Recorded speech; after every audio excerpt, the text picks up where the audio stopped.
Hello, good morning. Let me turn on the lamp.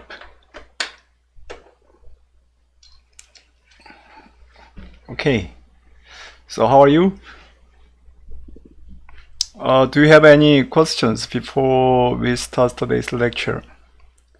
So last time that we discussed the concepts of structural system and then the flow of analysis. And then to analyze a structural system, so we need only three conditions: the force equilibrium, the material law, and constitutive law. Constitutive law and comparability, displacement comparability. Saying again, so force equilibrium, and material law, and displacement comparability. So make sure that these three conditions are independent of each other. And then the only point that we have to pay attention to regarding structural analysis, we have to send the informations from sequentially, in order to the three conditions. So you can take, either direction of analysis. We can start the analysis from the force equilibrium, and then in second step we check the material law, and then we finish the analysis and the displacement comparability. Or we can start our analysis from the displacement comparability, and then we do the material law, and then we finish our analysis by checking the force equilibrium. Okay, so you can take the either direction of analysis for any structural systems, especially it is true for the linear elastic system. Okay, and then last time that we discussed the concept of different forces. Typically we have two different forces, generally speaking. The first one is the body force, like gravity. The force is subjective, the force is applied to the material points, individual material points like gravity. So gravity or the magnetic force, they are kinds of body forces.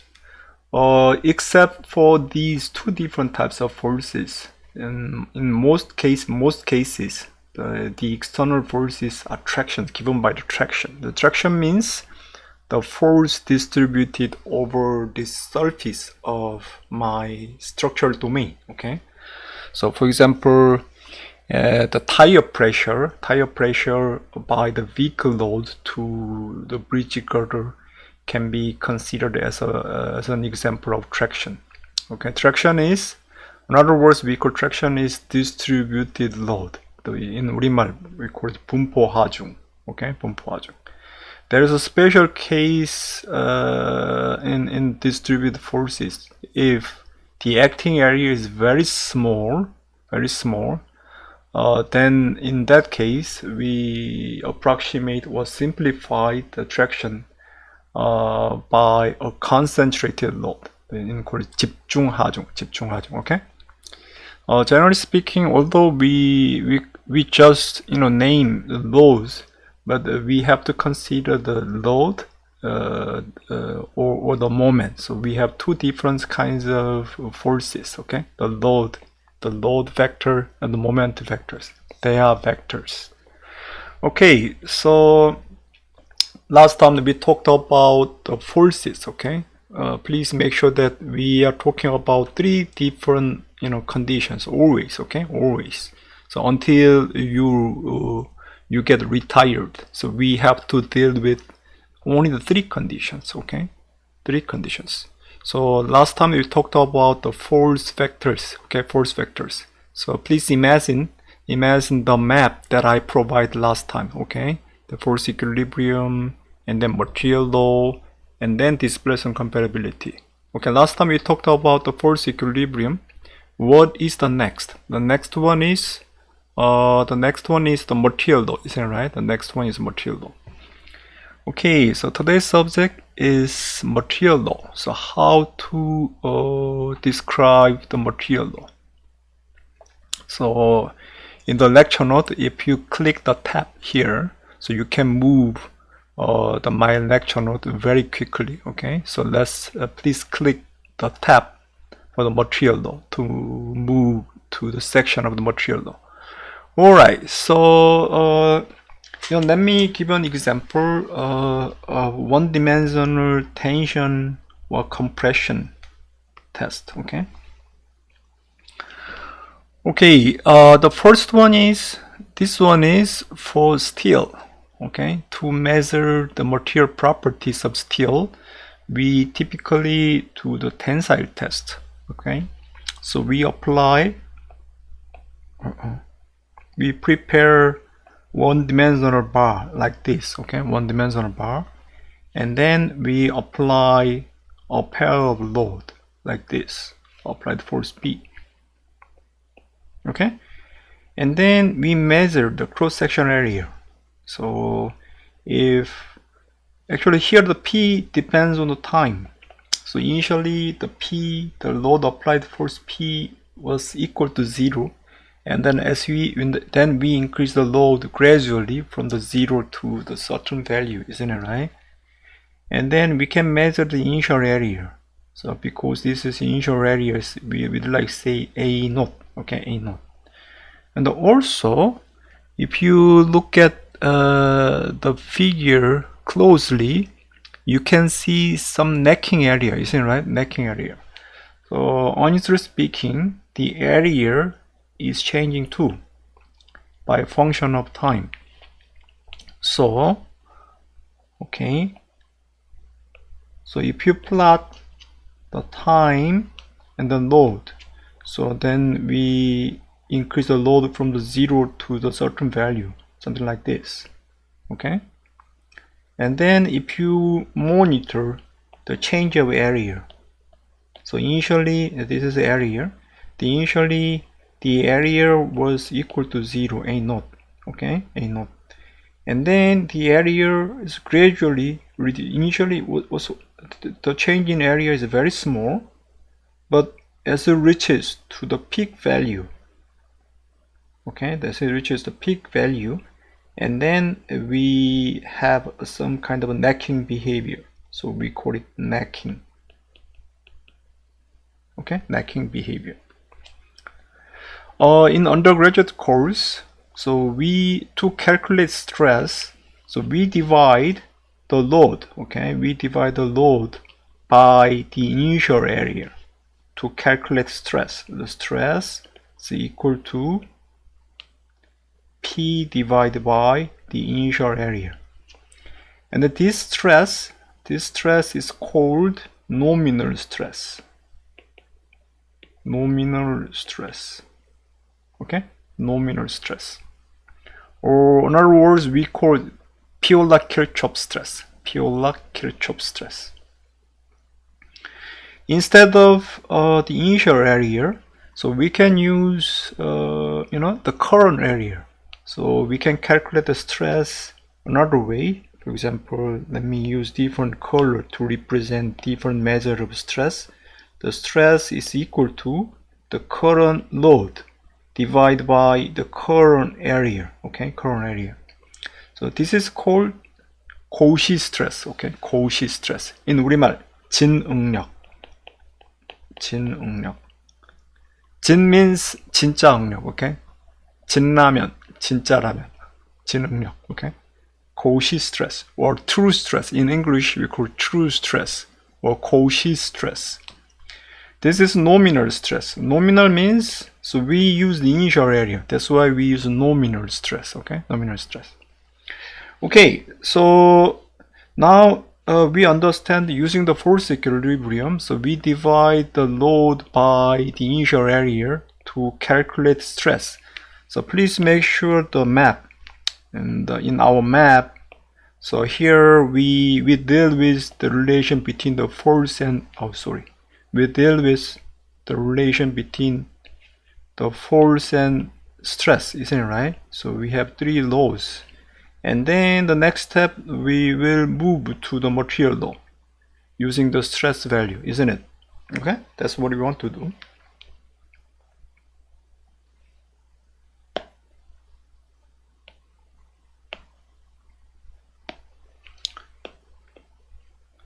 So here the force equilibrium. So here we deal with the relation between force and stress. So once we have information of stress here, we're gonna talk about stress and strain, isn't it here, right? And then we have another law between the displacement and then the strain, isn't it? So we just calculate the information of stress, okay? So what is missing to discuss the material law? So to discuss material behavior, we need to have information of strain, isn't it, right? So to get the information of strain, by the definition of the strain last time, so we have to divide the elongation, the overall elongation, by the initial length, isn't it, right? By the initial length.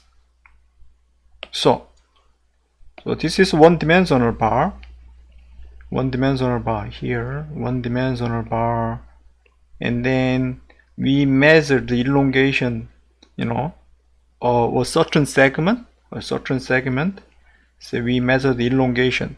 Since we put a gauge here, look at this. So we put different gauges, okay, gauges. Then we can measure the elongation.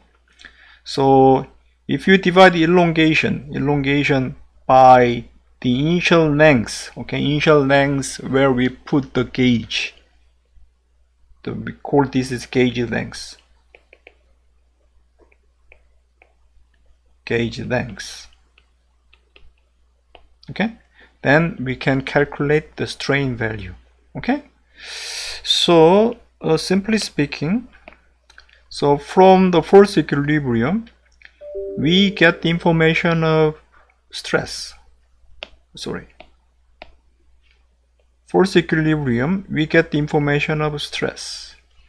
And then from the displacement compatibility, we get the information of strain here. So we have all the information. What I mean, we have information of stress, we have information of strain, okay? We have information of stress, strain. Then we are ready to build the material law. So usually we build the material law by means of experimental measurement, okay? Experimental measurement. That's why we call it material law, okay? Material law. This is called material law. So we have to determine this material law by experimental measurement, okay? So another one, another terminology regarding the material law is stress-strain law, okay? Stress-strain law, okay? Stress-strain law. Stress-strain law. 인 우리말 응력, 변형률, 선도, okay? 응력, 변형률, 선도.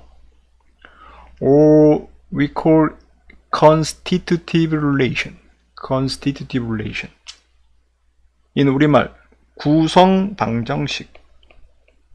구성 방정식. Okay? So we have three different terminologies. The first one, material law. 인 우리말 재료 법칙. Okay, 재료 법칙. The second, we call it stress-strain law. 응력 변형률 선도. And three, constitutive relation. 구성 방정식. Okay, all these three, the terminologies means the same relation. Alright, so next step, let's talk about how to characterize the material behavior. Okay, so first let me draw the typical behavior of material law. Say, so once we measure, by the way, let me use more space, because I'm using only the part of my, okay, here, maybe I can use up to here. Okay, thank you, good. So once we measure the stress and the strain for different load and for different displacement, then we can plot, what we measure, the stress value, the pair of stress and strain in two-dimensional graph. Okay, two-dimensional. If you put the many, dots, then we can obtain this behavior, isn't it right? We can obtain this behavior. So if you connect all the points, or if you smooth all these, the material data points, So we can obtain so-called stress-strain relation. Stress and strain relation. Okay. All right. So typically we have linear proportional behavior at first. If stress is very small, the strain is very small, the overall behavior is linear. What I mean, the change of stress is proportional to the strain. What I mean, we can, to obtain the change of strain, we just multiply the proportional coefficient. What I mean, 비례상수? Okay, 비례상수. If you multiply a proportional coefficient to stress, we can obtain the corresponding strain value.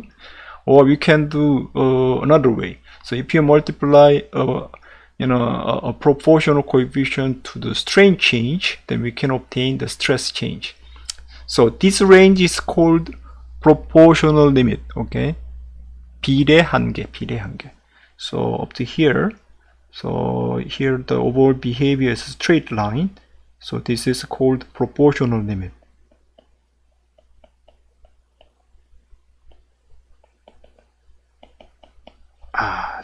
Sorry. This is called, proportional limit. Okay, proportional limit. And then probably, if this is proportional relation, so we can measure the slope, isn't it right? Or we can measure the proportional coefficient with respect to strain. Say if this is equal to 1, for the unit change of strain, maybe we can calculate a proportional coefficient regarding the stress change. Isn't it right? So this proportional coefficient is called elastic modulus.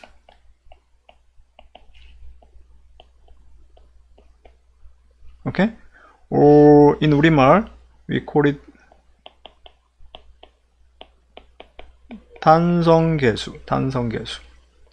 Or it has, this coefficient, this elastic modulus has another name. Young's modulus.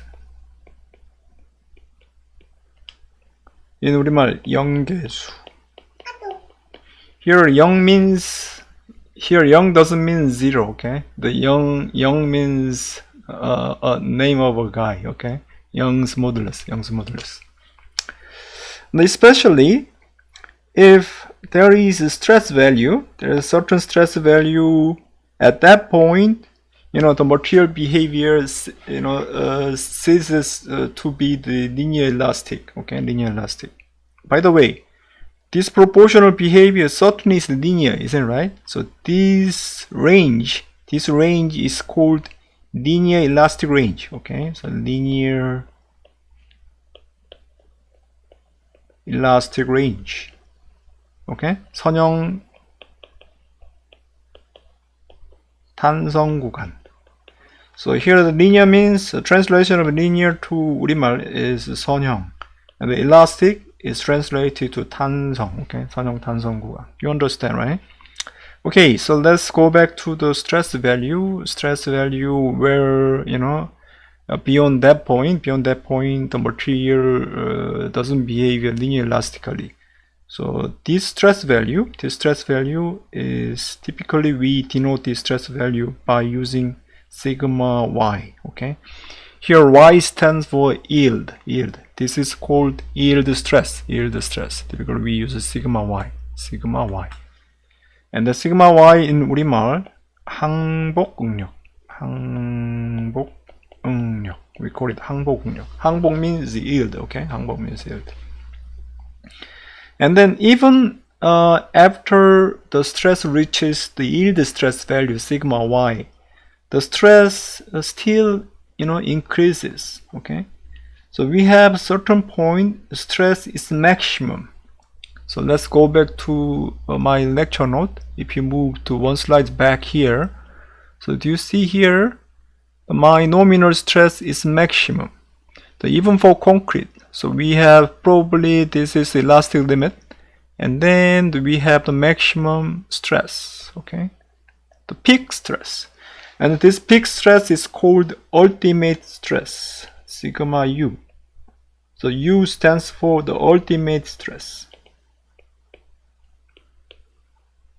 In 우리말 극한 응력, okay, 극한 응력, 극한 응력. By the way, in the behavior of the steel, then near this point, so we have two different curves. One is dashed line. The other one is given by the solid curve, isn't it? So if you calculate stress by using the Cauchy stress concept, what I mean, if you divide the load by the current area, because the area, load decreases, but area is also decreases. So that's why the overall, the stress value is not decreasing, isn't it, right? So this is change of true stress, and this is change of nominal stress. The area increase, the load decreases, but area is still same, okay, because we use the initial area. So we have the decrease of stress value. And this region where the stress increases, we call hardening. So this region is called hardening region, hardening.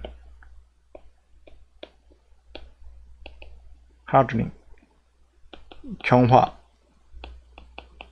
구간. And then beyond the ultimate stress value, then stress decreases by the increase of strain, okay, by the increase of strain. So this range is called strain softening. Strain softening. 변형 열화 구간. Is it clear? Okay. So we have some different terminologies to describe the behavior of materials in different stress and strain conditions. So in the case of steel, structural steel, so if you measure the stress strain behavior, so we have clear linear behavior at first, and then we have a horizontal plateau, okay, horizontal plateau. So that's why it is very easy to denote, the yield stress value, because it is very clear. But in the case of stainless steel or the pre-stressing tendon, the good quality of the steel, in the case, the yield stress value is not that clear, because the material, the behavior material changes smoothly like this. Then how do you determine the yield stress value? So to determine the yield stress for such kind of materials, we use 0.2% offset method. So we determine 0.02 strain from 0 to here, and then we draw a parallel line to the initial, the elastic limit, elastic behavior. And then the intersection between the real material behavior and then 0.2% offset line is the yield stress for this kind of material, okay? And this yield stress is called offset yield stress. in 우리말 offset 항복 응력, offset 항복 응력. Okay, so here let me talk about ductility. So ductility is a measurable amount of permanent strain the material undergoes before failure occurs. So this is called percent of elongation and the percent of reduction in area. We can measure two differently, by means of elongation, by means of the area reduction. So in the case of the elongation, so if you apply the load, then we have more elongation, isn't it, right? As we apply the load. But in the case of area, because we have necking, so area is decreasing. That's why we need to subtract the area from the initial the area, okay, to calculate the percent reduction in area. Okay, so now let's discuss elasticity. in 우리말 탄성, elasticity.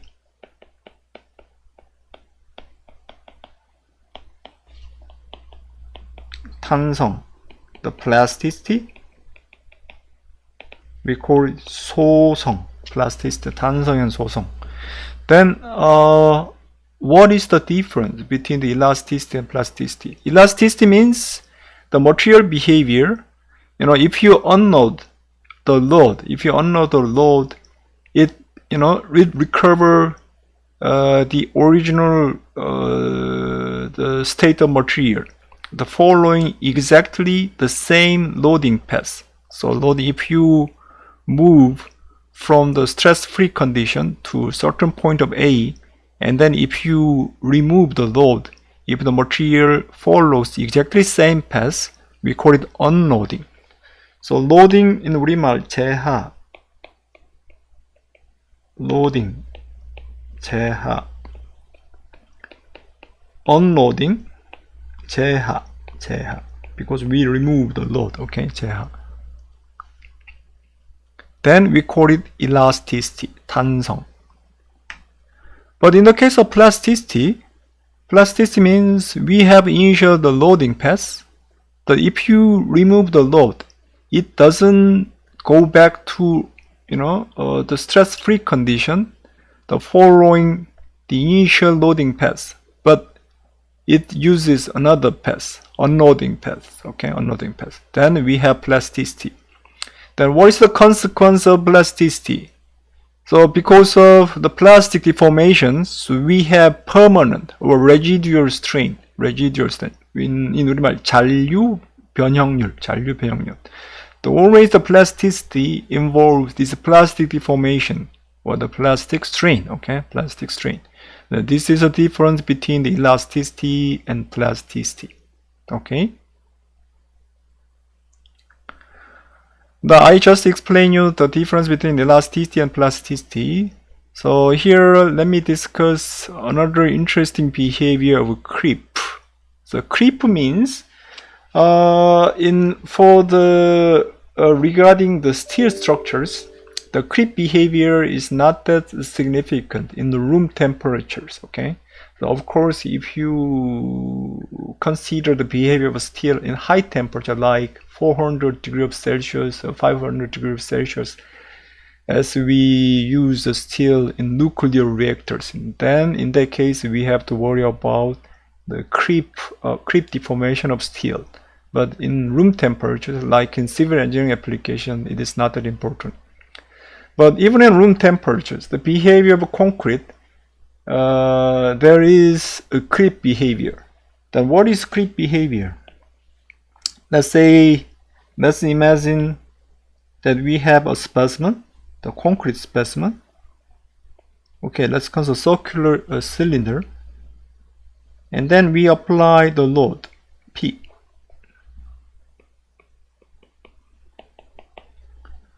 Sorry.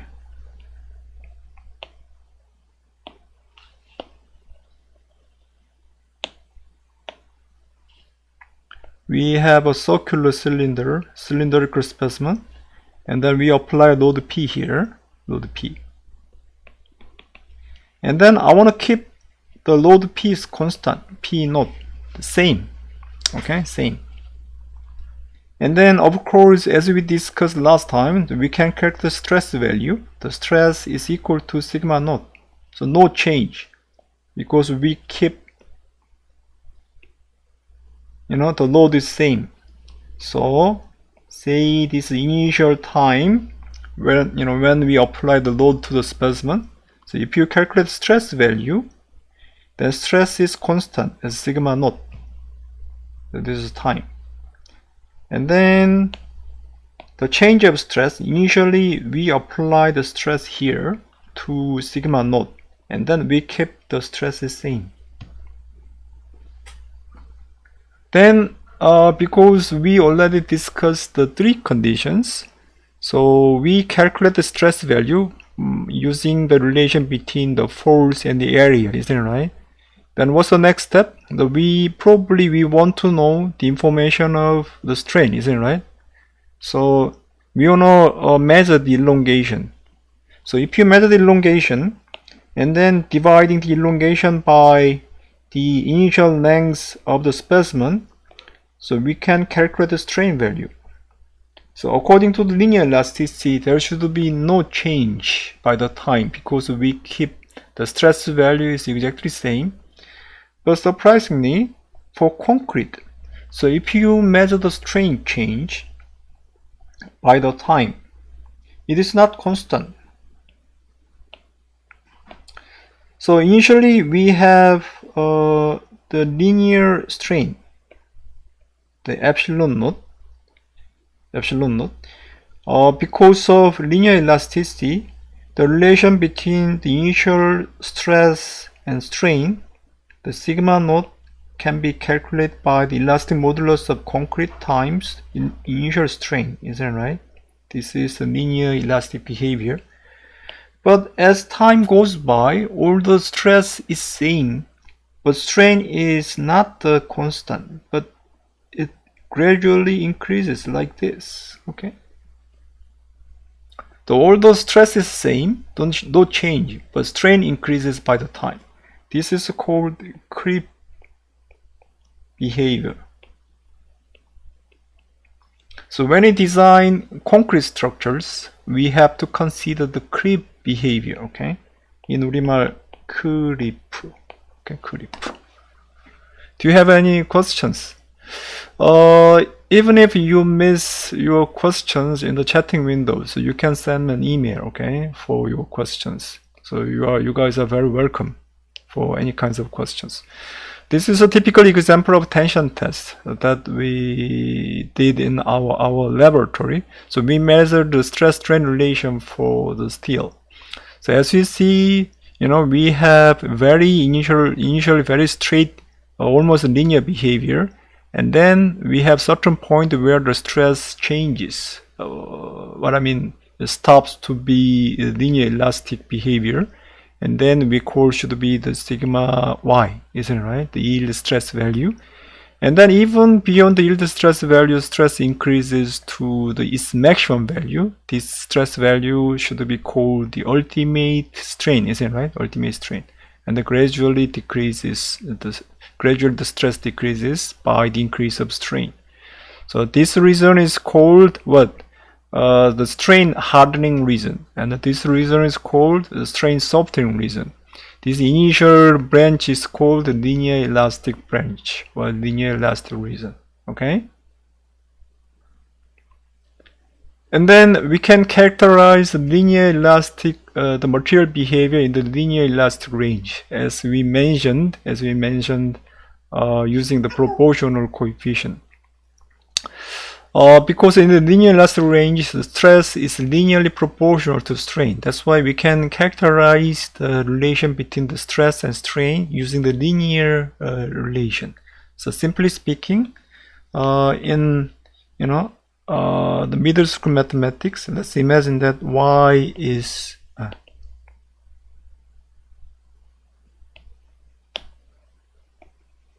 let's imagine the famous equations. Y is ax. This is a simple linear elastic behavior, isn't it right? Linear elastic law. So instead of y, so we want to use sigma. Instead of x, we want to use strain. Instead of a, I want to use elastic modulus E. Then we have linear elastic behavior for the material. Now, this material is called elastic material, linear elastic material. Especially this is called linear elastic material. Okay? 선형 탄성 재료 model. Okay? This is 선형 탄성 model. The limitation of this material model is it applies to only the linear elastic branch, only up to here. Okay, so if you want to prescribe or discuss this nonlinear behavior, we need more complicated material model like plastic model or damage plasticity model. Those material models should be discussed in graduate courses, not in these undergraduate courses.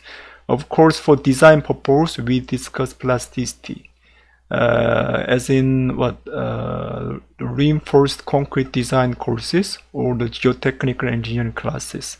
But the detailed discussion on this behavior should be discussed in graduate courses.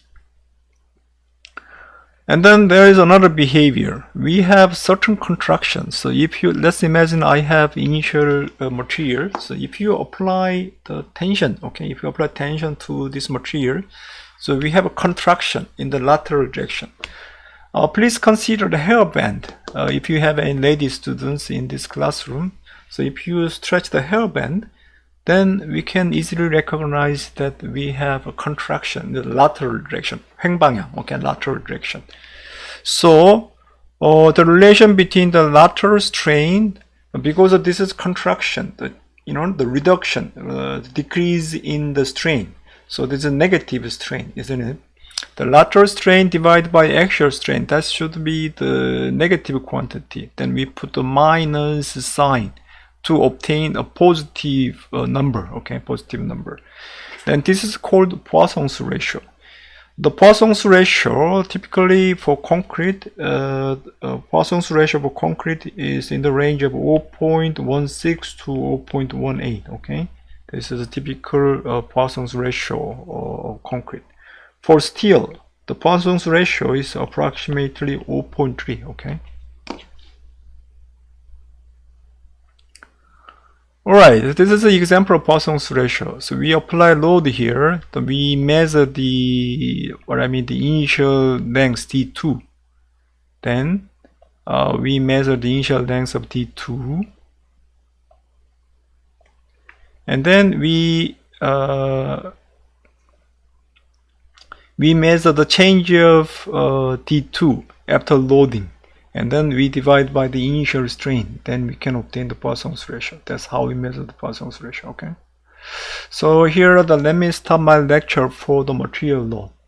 And then please make sure that we'll talk about shear, okay, shear, using the new YouTube channel. So let's take 5 minutes break. I'll post the YouTube link in around 10 seconds, okay?